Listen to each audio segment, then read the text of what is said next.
The silence inside that glass corner office was heavier than the 5 years of my life I had sacrificed to earn it.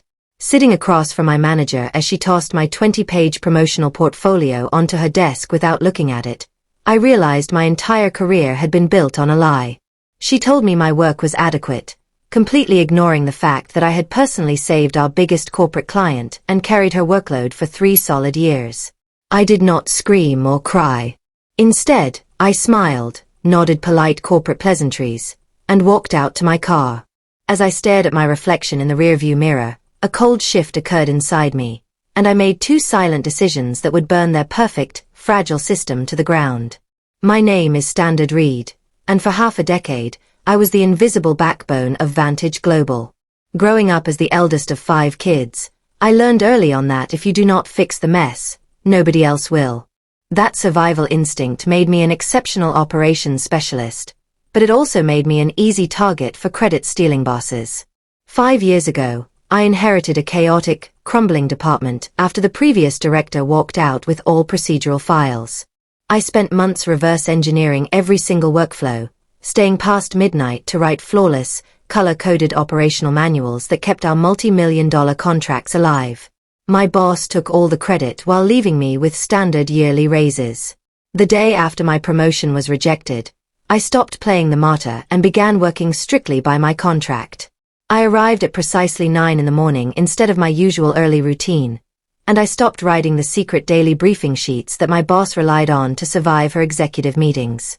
When panicked coworkers came to my desk begging me to resolve sudden logistical nightmares with our major client, Vance Enterprises, I calmly informed them that those issues fell under other departments.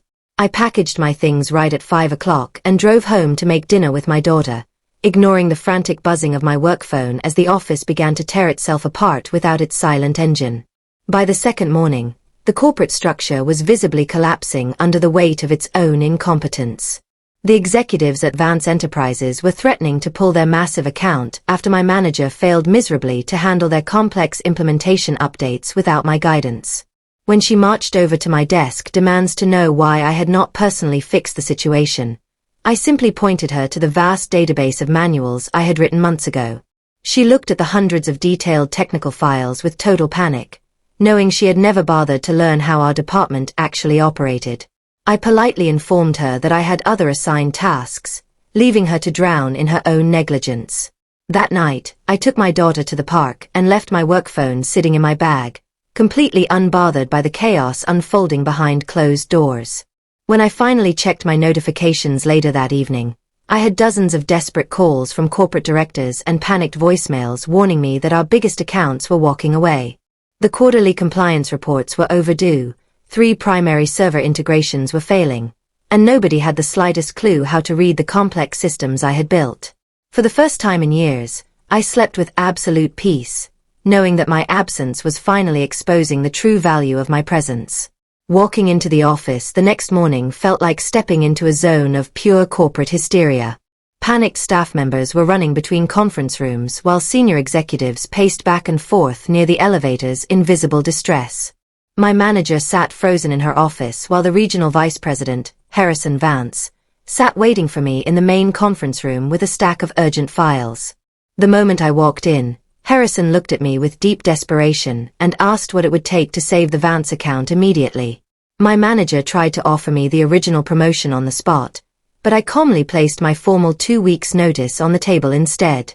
I revealed that a competing firm had already reached out with a senior leadership role and a massive salary increase, proving that other people recognized my worth even if my own team did not. Harrison immediately intercepted my resignation folder and invited me into his private corner office to figure out a real solution. Sitting across from him, I explained how my manager had systematically buried my contributions while taking credit for my successful strategies. Surprised and deeply concerned by the breakdown in leadership, Harrison offered to create a brand new director position specifically for me, complete with double my current salary, remote flexibility, and full authority over company operations. Rather than jumping at the offer, I asked for the weekend to consider my options, knowing I needed space to decide if staying was truly the right path. That weekend, while taking my daughter to a local museum, I talked through the situation with my sister and realized something profound about my own journey. I was no longer the desperate employee trying to prove my worth to people who refused to see it. I realized that accepting the new role was not about taking revenge on my former supervisor, but about taking control of my own career and creating a space where hard work was actually valued. On Monday morning, I walked into Harrison office at 7:30 with my conditions clearly outlined. I agreed to accept the new director position on the condition that I receive total authority to hire my own operational team and restructure our workflow processes from scratch. Surprisingly, I also insisted that my former manager keep her position, choosing to transform the department through systemic improvements rather than petty retaliation. Harrison was deeply impressed by my professional maturity and immediately signed off on the new arrangement.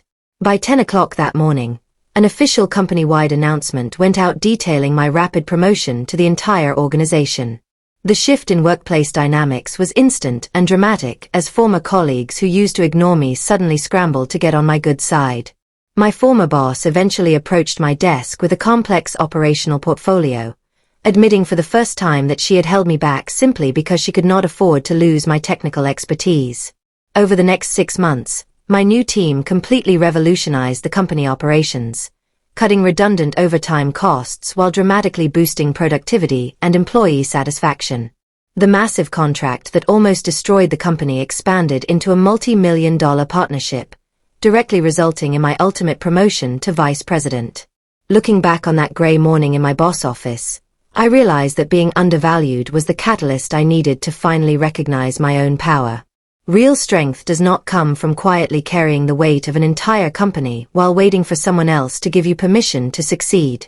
It comes from knowing your value, setting firm boundaries, and creating a standard of excellence that can never be hidden or ignored again. When you stop allowing people to take your contributions for granted, you force the world to see you for who you truly are.